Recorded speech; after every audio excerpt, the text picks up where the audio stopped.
So we're having a debate about having a type, and I don't believe you should have a type, and I don't believe anyone does really have a type. So you put yourself in a closed mind setting of believing that there's only a certain type of person or there's certain type of attributes or qualities that attract you. But when they say opposite attract, I love that statement more than anything, because you'll end up being with someone you weren't expecting to be with, and that's when the things happen so naturally.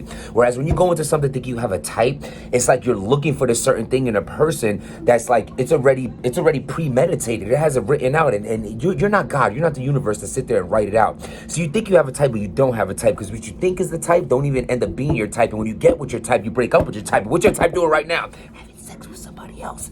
Is that the type of person you want to be with? Because you go in there, right? You're like, oh, I like a girl with this kind of body. Because it's always a physical attribute. 9 out of 10 times are the first thing that you're attracted to. Because how else can it be something else if you don't even know a person to determine how their personality is? So it'll be physical, right? So you'll be with someone who's tall or short. And what, you're just going to count out the short girl because what? She's short? Like she had any control of that? Or a tall guy, a muscular guy, or a lean girl, or anything like that? That's so silly with me.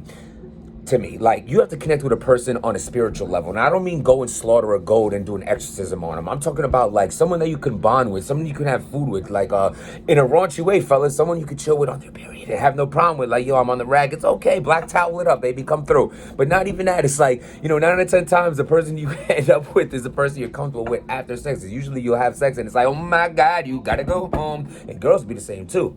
And I just feel like it's someone that you should like be able to bond with and talk to. And it's like, if the end game is saying, because we're all humans and the human animal nature of us is sexual interaction as far as an attraction for us. That's not everything. What I'm saying is, if you're with a guy and a girl, you're physically attracted, why wouldn't you want to get physical with each other? So if you just block out the fact that you want that at the end of the night, but you have a great night despite that, or if it doesn't happen, it's not a letdown, it's more like a pleasure, that's great.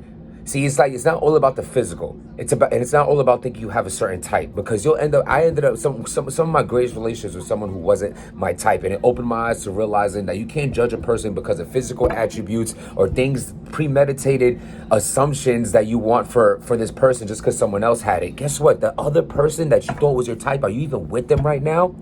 So how is that your type? It's a quick morning rant. Protect your peace, subscribe to the channel, and stop being dirty.